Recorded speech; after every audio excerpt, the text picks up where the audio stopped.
பிரிட்டனில் நடைபெற்ற நாடாளுமன்ற தேர்தலில் கீர் ஸ்டார்மர் தலைமையிலான லேபர் கட்சி அறுதி பெரும்பான்மை வெற்றியை பெற்றுள்ளது. அங்கு மொத்தமுள்ள 650 இடங்களுக்கு பொது தேர்தல் நடைபெற்றது. அதன் வாக்குகள் எண்ணப்பட்டன. அதில் லேபர் கட்சி 412 இடங்களில் வெற்றி பெற்றது. கன்சர்வேட்டிவ் கட்சி 121 இடங்களில் மட்டுமே வென்றது. ஆட்சி அமைப்பதற்கான அறுதி பெரும்பான்மையுடன் லேபர் கட்சி வெற்றி பெற்றதை அடுத்து அக்கட்சியின் தலைவர் கீர் ஸ்டார்மர் பிரிட்டன் பிரதமராக பதவியேற்றார். அதனைத் தொடர்ந்து பிரதமராக அவர் தனது முதல் உரையை நிகழ்த்தினார். அப்போது அவர், தற்போது மாற்றத்துக்கும் அரசியலானது சேவைக்கு திரும்புவதற்கும் நாட்டு மக்கள் வாக்களித்துள்ளனர். சேவை என்பது ஒரு சிறப்புரிமை. உங்கள் அரசாங்கம் ஒவ்வொரு தனிமனிதனையும் மரியாதையுடன் நடத்த வேண்டும் என்ற எளிய ஒப்புதலுடன் இன்று நாம் தொடங்கலாம். அரசியல் நன்மைகள் செய்வதற்கான சக்தி, நாங்கள் அதனை உங்களுக்கு காட்டுவோம். நாங்கள் தொழிலாளர் கட்சியை சேவைக்கு திரும்புவதற்காக மாற்றியுள்ளோம். அப்படித்தான் நாங்கள் ஆட்சி செய்ய உள்ளோம். நாட்டுக்கே முன்னுரிமை, கட்சி இரண்டாம் பட்சமே. பொறுமையான மற்றும் அமைதியான மறு உருவாக்கத்துக்கு இந்த அரசு உறுதி பூண்டுள்ளது. மரியாதையுடனும் பணிவுடனும் தேசத்தை புதுப்பிக்கும் இந்த பணியில் இணைந்து கொள்ள உங்கள் அனைவரையும் நான் அழைக்கிறேன். நமது பணி அவசரமானது.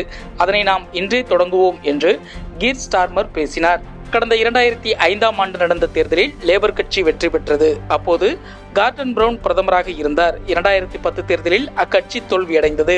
14 ஆண்டுகளுக்கு பிறகு லேபர் கட்சி ஆட்சியை பிடித்துள்ளது. ஸ்டார்மர் பிரதமராக பொறுப்பேற்றுள்ளார். இதன் மூலம் பிரிட்டனில் கடந்த 14 ஆண்டுகளாக நடந்து வந்த கன்சர்வேட்டிவ் கட்சியின் ஆட்சி முற்று பெற்றது. கீர் ஸ்டார்மர் 1962ஆம் ஆண்டு செப்டம்பர் 2ஆம் தேதி லண்டனில் சர்ரே ஆக்ஸ்டேட் பகுதியில் ஒரு தொழிலாளர் குடும்பத்தில் பிறந்தார். அவரது தாய் செவிலியராக வேலை செய்து வந்தார். பள்ளி படிப்பை முடித்த ஸ்டார்மர் லீட்ஸ் பல்கலைக்கழகத்தில் சட்டம் பயின்றார். இவருடன் பிறந்தவர்கள் 3 நபர்கள் ஆவார்கள். இவர்கள் சட்டத்துறையில் நிபுணத்துவம் கொண்டவராக அறியப்படுகிறார். கீர் ஸ்டார்மர் அரசியலுக்கு வருவதற்கு முன்னதாக மனித உரிமைகளை பாதுகாக்கும் வழக்கறிஞராக இருந்தார்.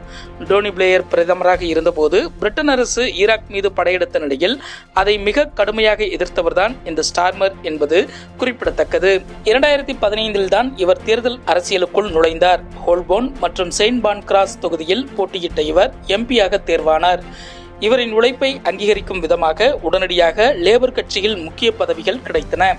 இதையடுத்து ஸ்டார்மர் 2020இல் லேபர் கட்சி தலைவராக தேர்ந்தெடுக்கப்பட்டார். தற்போது பிரிட்டனின் பிரதமராக பதவியேற்றுள்ளார். பிரிட்டன் நாடாளுமன்ற தேர்தலில் தோல்வியை தழுவியுள்ளது கன்சர்வேட்டிவ் கட்சி. இந்நிலையில் தோல்வி குறித்து ரிஷி சுனக் கூறும்போது, தேர்தலில் லேபர் கட்சி வெற்றி பெற்றுள்ளது. நான் கீர் ஸ்டார்மரை தொடர்பு கொண்டு பேசினேன். அவருக்கு எனது வாழ்த்தை தெரிவித்தேன். இன்று ஆட்சி அதிகாரம் அமைதியான முறையில் கைமாறியுள்ளது. நம் நாட்டின் எதிர்காலம் சார்ந்தது. நாம் அனைவருக்கும் நம்பிக்கை அளிக்கும் வகையில் ஆட்சி அமைய வேண்டும். இந்த தோல்விக்கு நான் முழு பொறுப்பேற்கிறேன். என்னை மன்னிக்கவும் என தெரிவித்தார். பிரிட்டன் நாடாளுமன்ற தேர்தலில் ஸ்டார்போர்ட் மற்றும் போ நாடாளுமன்ற தொகுதியில் வெற்றி பெற்றுள்ளார் உமா குமரன். இலங்கை வம்சாவளி தமிழரான இவர் லேபர் கட்சி சார்பில் தேர்தலில் போட்டியிட்டு வெற்றி பெற்றுள்ளார். இது தொடர்பாக தமிழக முதல்வர் ஸ்டாலின் தனது சமூக வலைதள பக்கத்தில், பிரிட்டனின் ஸ்டார்போர்ட் அண்ட் போ நாடாளுமன்ற தொகுதியின் முதல் உறுப்பினரும் பிரிட்டானிய நாடாளுமன்ற உறுப்பினராக தேர்வாகியுள்ள முதல் தமிழ் பெண்மணியும் ஆகிய உமா குமரனுக்கு நெஞ்சார்ந்த வாழ்த்துக்கள். தமிழர்களுக்கு தாங்கள் மிக பெரும் பெருமையை தேடி தந்துள்ளீர்கள் என்று பதிவிட்டுள்ளார். புதுச்சேரியில் இருந்து சட்டவிரோதமாக வாங்கி வரப்பட்ட சாராய பாக்கெட்டுகளை குடித்ததால் விழுப்புரம் அருகே ஒருவர் உயிரிழந்தார் என்றும், இந்த உயிரிழப்பு கள்ளச்சாராயத்தால் நிகழவில்லை எனவும் தமிழக சட்டத்துறை அமைச்சர் எஸ் ரகுபதி விளக்கமளித்துள்ளார். இதுகுறித்து அவர் மேலும் கூறும்போது, ஜெயராமன் என்பவர் அதிக அளவு மது குடிக்கும் பழக்கம் உள்ளவர் என்றும், புற்றுநோயால் பாதிக்கப்பட்டு சிகிச்சை பெற்று வந்த நிலையில் சிகிச்சை பலனின்றி உடல்நலக் குறைவால் உயிரிழந்துள்ளார் என்றும் விழுப்புரம் மாவட்ட ஆட்சித்தலைவர் தெரிவித்துள்ளார்.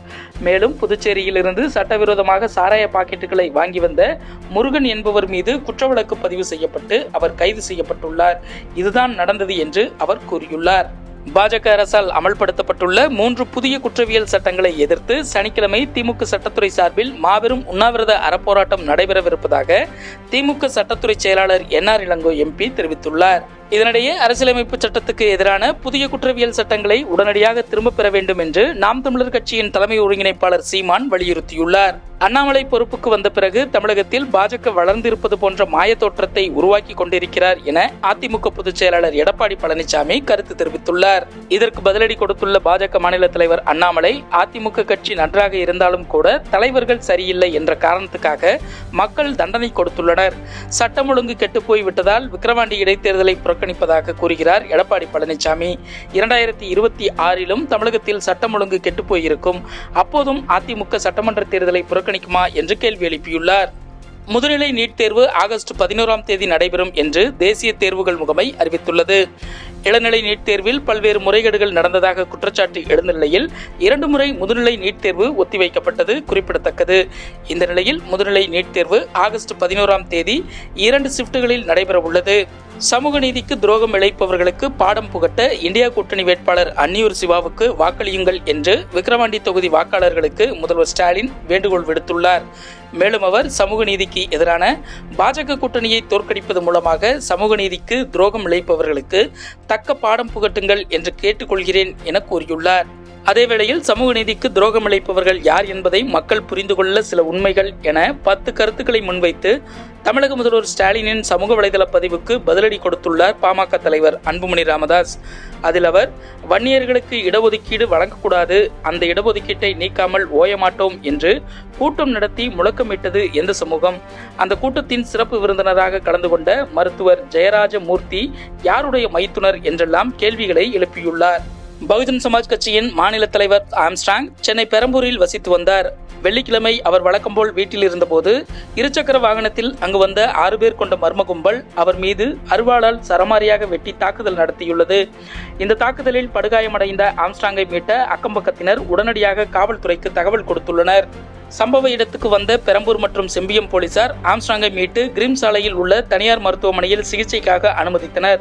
அங்கு சிகிச்சை பலனின்றி ஆம்ஸ்ட்ராங் உயிரிழந்தார்.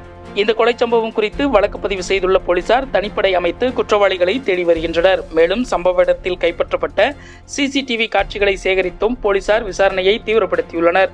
அசம்பாவித சம்பவங்களை தவிர்க்க பெரம்பூர், செம்பியம் உள்ளிட்ட பகுதிகளில் போலீசார் தீவிர பாதுகாப்பு பணியில் ஈடுபட்டுள்ளனர். மேலும் சென்னையில் அரசியல் கட்சியின் மாநில தலைவர் ஒருவர் மர்ம கும்பலால் வெட்டி படுகொலை செய்யப்பட்டுள்ள சம்பவம் அதிர்ச்சியை ஏற்படுத்தியுள்ளது.